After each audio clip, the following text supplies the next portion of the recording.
네, 이번 시간은 동사의 변주라는 제목의 수업을 시작하겠습니다. 자, 여기 있는 카멜레온처럼 동사는 매우 다양한 모습을 가지고 있습니다. 문장 안에서 그 문장의 구조를 결정하는 동사가 다양한 모습으로 변형될 수 있다 보니까 바로 그러한 것들 때문에, 그러한 모습 때문에 영어가 대단히 어렵고 뭔가 규칙성이 없어 보이는 느낌이 들 수가 있다는 겁니다. 바로 동사를 정복하는 것이 영어를 이해하는 데 굉장히 중요한 역할을 하는 이유라고 할 수가 있습니다. 자, 그러면 동사의 수는 얼마나 될까요? 이 세상에? 많습니다. 정말 많습니다. 자, 그런데 그렇게 많은 동사들이 제가 앞서 말씀드린 것처럼 여러 가지 변형들이 이루어지게 되는데, 예를 들면 동사가 명사로 사용된다거나 또는 동사가 형용사로 사용된다거나, 자, 이런 변화들이 있을 때마다 그 변화에 맞는 말들을 따로따로 만든다면 그게 얼마나 비효율적이겠어요. 자, 바로 그러한 비효율적을 막기 위해서 일정한 규칙이 생기는데, 이러한 규칙을 통해서 어떤 동사를 재활용할 수 있게 된다는 것이 우리 수업의 중요한 포인트입니다. 다시 말해서 동사는 변화무쌍하다라는 것이 첫 번째. 자, 두 번째로는 동사가 변화해서 어떠한 효용이 있는가를 공감하는 것이 두 번째입니다.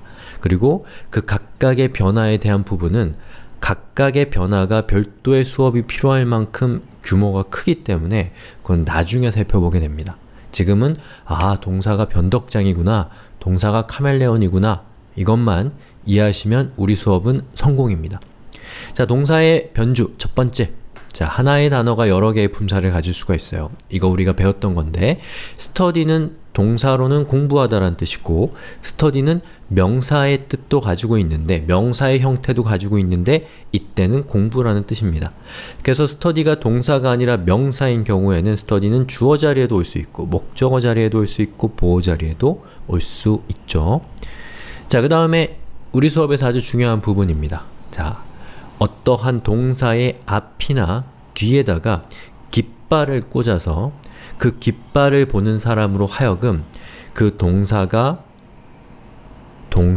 아닌 형용사로 쓰였는지, 명사로 쓰였는지, 부사로 쓰였는지를 이해할 수 있도록 하는 장치가 영어에는 발달되어 있는데, 바로 그 장치를 배워볼 것이고, 이러한 장치들을 우리가 학교 다닐 때 우리를 숱하게 괴롭혔던 동명사, 투부정사, 분사, 이러한 것들이 바로 그러한 장치들이란 얘기를 하려고 하는 겁니다.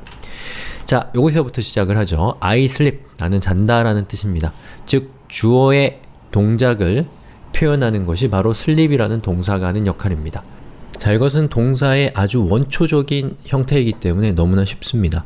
자, 그런데 여러분이 살다 보면 이런 말도 쓰고 싶어지는 때가 와요. 예를 들면 자는 것은 중요하다. 자, 여기에서 이 자는 것이라고 하는 것은 주어의 어떤 동작을 설명하는 녀석인가요? 아닙니다. 이 잔다라고 하는 이 동사 자체가 일종의 주어가 돼서 자는 것이 중요하다. 즉, 자는 것을 잔다라고 하는 동작을 설명하고 있는 겁니다. 자, 이런 말 한국어에서 쓰죠. 자, 이때 한국어에서는 자, 여기에 자다 뒤에다가 는 것을 붙여서 이 자다라고 하는 동사를 마치 명사처럼 바꿔주는 것이 한국어에서 일어나는 일이고, 우리 이런 거 자주 사용을 합니다. 예를 들어서 달리다를 명사화 시킬 때는 달리는 것은 힘들다가 되는 것이죠. 자, 그러면 영어에서는 어떻게 하면 동사를 명사처럼 사용할 수 있을까요? 자, 우선 자는 것은 중요하다라는 뜻을 영어로 옮기면 sleep is important가 되죠. 자, 여기에서의 sleep이라고 하는 것은 동사입니다. 물론 sleep은 명사의 뜻도 있지만 우리 수업의 목적상 이거 그냥 동사의 뜻만 있다고 간주하자는 겁니다. 자, 여기 있는 이 sleep이 동사예요. 동사. sleep 뒤에 뭐가 오나요? is가 오는데 is가 뭔가요? 동사예요. 자, 영어에서 동사 앞에는 무엇이 와야지 문법적으로 옳은가요? 주어 자리고 주어 자리에 올 수 있는 영어의 품사는 명사가 와야 됩니다. 자, 그런데 지금 동사가 와 있는 상태예요. 그리고 저게 동사라고 한다면 한국어로 치면 이런 식으로 번역이 되는 거죠. 자다는 중요하다. 자다는 중요하다. 이상하지 않아요? 자는 것은 중요하다. 안 이상하죠? 자, 영어도 마찬가지로 여기에 있는 이 sleep이라고 하는 것의 의미를 바꿔줄 필요가 있다는 거고, 그리고 이 sleep이 위치하고 있는 여기가 명사가 와야 되는 곳인데 동사가 왔기 때문에 어떠한 특별한 조치가 필요하다는 겁니다. 자, 그때 무엇을 해줄 수 있냐면 바로 저 sleep이라고 하는 단어 앞에다가 깃발을 꽂습니다. 이렇게요. to라고 하는 깃발을 꽂아요. to. 이렇게. 그러면 이 텍스트를 보는 사람이 To sleep is important를 보면 어떻게 생각하도록 약속되어 있냐면 저 to 뒤에 따라오는 sleep은 이제 더 이상 동사가 아니다 라는 뜻이 됩니다. 동사가 아니라면 is라고 하는 동사 앞에 등장하고 있는 이 sleep은 품사가 뭐겠어요? 명사라는 것을 알 수 있습니다. 우리는 머리로 생각해서 알 수 있고 이 모국어로 영어를 쓰는 사람들은 본능적으로 이해할 수 있는 부분인 거죠. 자, 이렇게 sleep 앞에다가 쓰게 되면 마치 자다 뒤에다가 는 것을 붙인 것과 똑같은 효과가 나면서 여기 이 부분을 어떻게 번역하면 되냐면 자는 것이 됩니다. 자는 것은 중요하다라는 뜻이 된다라는 것이죠. 자, 그리고 여기서 한 가지 여러분이 꼭 이해하셔야 될 것이 있는데 여기 있는 이 to, 제가 깃발이라고 비유해서 표현한 이 to는 전치사의 to가 아닙니다. 전치사의 to는 무엇에 뭐 이런 식의 어떤 의미가 있는데 여기에 있는 이 to는 아무런 의미도 없는 그냥 표시예요. 깃발입니다. 모양이 비슷할 뿐이에요. 모양이 같을 뿐입니다. 전치사의 to와 지금 여기에서 사용되는 이 동사는 동사가 이제 아닙니다 라는 것을 표시하기 위한 to는 모양이 같을 뿐이에요. 자, 그래서 이렇게 동사 앞에다가 to를 붙여서 그것이 동사가 아니다 라는 의미를 갖게 하는 문법적인 장치, 제가 얘기한 걸로는 깃발, 그것을 뭐라고 하냐면 투부정사라고 합니다. 자, 그런데 저 투부정사는 보시는 것처럼 명사 자리에 사용됐기 때문에 우리가 이러한 투부정사를 명사로 사용된 투부정사라고 부릅니다. 자, 이제부터는 좀 빨리 넘어갑니다. 자, It is time to sleep. 잠을 잘 시간이다 라는 뜻인데요. 자, 여기에 있는 sleep이라고 하는 이 단어 앞에 뭐가 붙어 있나요? to가 붙어 있습니다. to가 붙어 있으면 어떤 의미를 갖는다고 말씀드렸죠? 이 뒤에 있는 sleep이 동사가 아니라 다른 품사라는 뜻이에요. 그럼 맥락적으로, 문맥적으로 봤을 때 이 time이라고 하는 명사 뒤에 to sleep이라고 하는 이 말이 등장하게 되면 이것은 time이라고 하는 말을 꾸며주는 말이 된다라는 것을 알 수가 있어요. 물론 트레이닝도 필요하고 몇 가지 지식들이 더 있어야 됩니다. 자, 그럼 명사를 꾸며주는 말을 보통 뭐라고 하나요? 형용사라고 합니다. 그럼 여기에 있는 저 sleep이라고 하는 동사는 어떠한 의미의 형용사화 된 것일까요? 바로 잠을 자다에서 잠을 잘 이란 뜻으로 바뀐 거예요. 이렇게 잠을 잘 시간이다. to sleep, 잠을 잘 시간이다. 이렇게 의미가 바뀐 거라는 거죠. 자, 그래서 이것을 뭐라고 부르냐면 동사가 형용사로 사용됐기 때문에 형용사로 사용된 투부정사라고 부릅니다. 자, 그 외에도 부사로 사용된 투부정사도 있지만 자, 우리 수업에서 투부정사들의 종류를 다 이해하는 것은 우리 수업의 목표가 아닙니다. 그건 나중에 다른 수업에서 하도록 하고, 자, 투부정사라는 것이 이거였다는 거예요. 즉, 동사를 명사처럼 사용하고 싶을 때, 동사를 형용사처럼 사용하고 싶을 때 바로 동사 앞에다가 to를 붙여서 얘는 이제부터 동사가 아니야 라는 의미를 보는 사람들이 이해할 수 있도록 하는 그런 장치가 바로 투부정사였다라는 겁니다. 저 학교 다닐 때 투부정사 못해서 너무 힘들었어요. 그런데 알고 보니까 진짜 아무것도 아닌 거죠. 예, 억울합니다. 너무. 자, 이번엔 또 다른 걸 한번 살펴볼까요? 자, 보시는 것처럼 sleeping is important. 이것도 앞에서 우리가 살펴봤던 투부정사처럼 자는 것은 중요하다라는 뜻으로 해석하고 싶은 거예요. 자, 그런 경우에 우리가 sleep 앞에다가 to를 붙여서 동사가 아니다라는 의미를 가질 수 있었잖아요. 그것과 비슷하게 사용할 수 있는 방법이 바로 ing를 뒤에 붙이는 겁니다. 자, 여기에서 ing는 투부정사의 to가 전치사가 아닌 것과 마찬가지로 현재 진행형의 ing가 아니라 모양만 같은 깃발이라고 생각해 주세요. 자, 이렇게 ing를 붙이면 요 앞에 있는 sleeping이 더 이상 동사가 아니다라고 하는 의미의 깃발을 붙인 셈이 되기 때문에 이 글을 읽는 사람은 맥락적으로 또는 문법적으로 봤을 때 저것이 품사가 명사라는 것을 이해할 수 있게 됩니다. 그 방법을 지금 이야기는 어려우니까 그냥 그렇다라고만 알아두세요. 자, 그래서 저렇게 동사 뒤에 ing를 붙이는 문법적인 장치를 동사를 명사화시켰다라는 점에서 뭐라고 부르냐면 동명사라고 부르는 거예요. 우리를 그렇게 어렵게 하고 힘들게 했었던 동명사가 그냥 동사를 명사화시킨 거라는 거죠. 자, 그런데 ing를 동사에 붙여서 그것을 명사처럼 만드는 방법을 우리가 앞에서 동명사라고 배웠는데 그것뿐만 아니라 동사 뒤에다가 ing를 붙여서 동사를 형용사처럼 만드는 것도 가능합니다.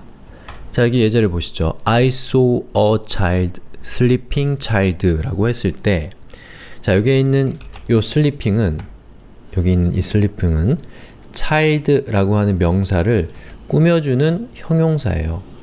그래서 어떻게 꾸며주냐? 잠자고 있는 무엇 한 이게 형용사죠. 잠자고 있는 아이들이라는 뜻에서 얘는 형용사와 같은 역할을 하고 있다는 거예요. 자, 그래서 어떤 동사 뒤에다가 ing를 붙여서 그 동사가 형용사처럼 바뀌게 하는 것을 뭐라고 하냐면 동형사라고 하면 좋겠는데 짜증나게 현재분사라고 부릅니다. 우리가 학교 다닐 때 배웠던 과거분사, 현재분사 이런 것들 기억나시죠? 제목은 기억나실 거예요. 그게 별게 아니고 동사를 형용사화시킨 것일 뿐입니다. 지금까지 우리가 배웠던 두부정사니, 동명사니, 현재분사니 하는 것들은 우리가 뒤에서 개별적으로 다 공부할 거니까 여기서 이해하려고 하지 마세요. 절대 그러지 마세요. 자, 그 다음에 여기서 끝나면 좋은데 여기서 끝나진 않습니다. 바로 동사 변신의 끝판왕이라고 할 수 있는 시제가 나오기 때문입니다. 시제의 세계에 오신 것을 환영합니다. 안타깝게도 근데 시제는 지옥이에요. 시제지옥. 자, 여기 있는 표를 한번 보시죠. 자, 시제는 크게 과거, 현재, 미래가 있고요. 그리고 그 각각의 것들마다 과거는 단순 완료, 진행, 완료, 진행이 있고 현재는 또 단순 완료, 진행, 완료가 있고 현재 완료, 진행이 있고 이렇게 해서 3개의 경우의 수와 6개의 4개의 경우의 수를 곱하면 총 12가지의 동사의 변형이 만들어진다라는 거예요. 그리고 시제라고 볼 수는 없지만 영어에는 또 능동, 수동이라는 개념이 있는데 이런 개념이 결합하게 되면 동사는 요 기존에 있었던 12 곱하기 2를 하면 24가지의 변형을 가질 수 있다라는 겁니다. 여러분 24가지 다 외울만 하시겠어요? 물론 이 24가지는 다 쓰지도 않고 실제로 많이 사용되는 것은 이 중에서 몇 가지만 주로 많이 사용이 되고요.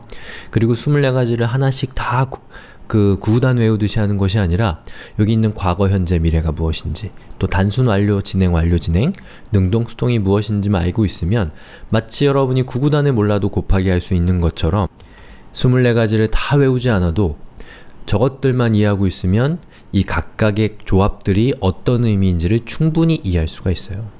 제가 시제를 이렇게 보여드린 것은 여러분한테 일부러 겁을 드리기 위해서 보여드린 거긴 하지만 결과적으로 얘기하면 시제도 못 오를 건 아니라는 겁니다. 그리고 이 24가지를 다 외울 필요가 있는 것도 아니에요. 자, 그래서 제가 얘기하고 싶은 결론으로 접근합니다. 첫 번째, 동사는 변화무쌍하다 라는 동사의 카멜레온적인 특성을 말씀드리고 싶은 거고요. 두 번째는 이런 동사, 엄청나게 변화무쌍해서 우리를 너무 힘들게 하는 이런 동사와 단기간에 싸울 것이냐, 장기간에 사귈 것이냐를 여러분들이 숙고해 볼 필요가 있다는 겁니다. 자, 공부를 하면 마음이 급하죠. 그리고 공부를 오래 하면 할수록 중간에 어떤 일이 끼어들거나 어떤 관심사가 달라지는 걸 통해서 결국에는 그 공부를 중단할 가능성이 큽니다. 자, 그렇다 보니까 점점 우리 마음은 초조해지게 되는 것이고, 그 초조함을 학원이나 이런 교육 체계들이 잘 이해하고 있기 때문에 단기간에 무언가를 하도록 하는 쪽에 좀 초점이 맞춰져 있고, 단기간에 영어를 끝낼 수 있다라는 어떤 이미지를 유포하는 측면들이 있습니다. 자, 제가 그런 교육들의 어떤 필요성 또는 효용 이런 것들을 부정하려고 하는 건 아니에요. 저는 그런 교육을 받아본 적도 없기 때문에. 그런데 확실하게 우리가 이야기할 수 있는 것은 이런 영어, 이런 동사, 이러한 것들은 규모가 커요. 이것들을 단기간에 하려고 하면 외우는 것이 가장 빠른 방법일 수 있습니다. 자, 그런데 우리의 인간의 머리는 열거되어 있는 것들을 순서대로 외우는 걸 잘 못합니다. 자, 그거는 뭐라고 하냐면 뇌를 혹사시키는 거예요. 뇌가 혹사당하면 뇌는 혹사시키는 그 대상을 멀리하게 되어 있습니다. 다시 말해서 영어랑 원수를 짓는 거죠. 대신에 우리 머리는 뭘 잘하느냐? 맥락적인 거, 어떤 스토리가 존재하는 거, 그런 것들을 우리는 잘합니다. 바로 그러한 스토리, 그러한 맥락, 거기에다가 필요한 지식들을 잘 끼겨 넣게 되면 뇌는 굉장히 즐거운 마음으로 그 기억해야 될 것들을 맥락적으로 받아들이게 된다는 것이죠. 그리고 그렇게 맥락적으로 천천히 받아들이는 것이 저는 영어와 싸우는 것이 아니라 사귀는 것이라고 생각합니다. 그래서 동사의 종류가 많다라는 사실을 기억하는 것과, 그리고 동사도 하물며 이런데 동사 말고 여러 가지 것들이 포함되어 있는 영어가 단기간에 정복될 수 있는 것이 결코 아니라는 사실을 여러분들이 이해하시고, 그렇다면 영어에 대해서 마음을 열고 영어와 화해하는 것이 결국에는 영어를 잘하게 되는 가장 중요한 시작점이라는 것을 공감하셨으면 좋겠다는 얘기를 하고 싶어서 이번 수업을 만들어 봤습니다. 자, 여기까지 해서 제가 준비한 수업은 끝났고요. 이 수업에 등장하고 있는 여러 가지 것들, 현재 분사, 동명사 또는 시제 이런 것들은 우리 뒤에서 별도의 수업들을 편성해서 제가 제공해 드릴 거니까 그때 또 만나 뵙도록 하겠습니다. 자, 더 많은 정보가 필요하신 분들은 서툰 영어의 시대에 방문해 주세요. 또 유튜브를 통해서 이 영상이 제공이 되고 있기 때문에 좀 더 빠르게 영상을 받아보고 싶으신 분들은 유튜브를 구독해 주시면 좋겠습니다. 고맙습니다.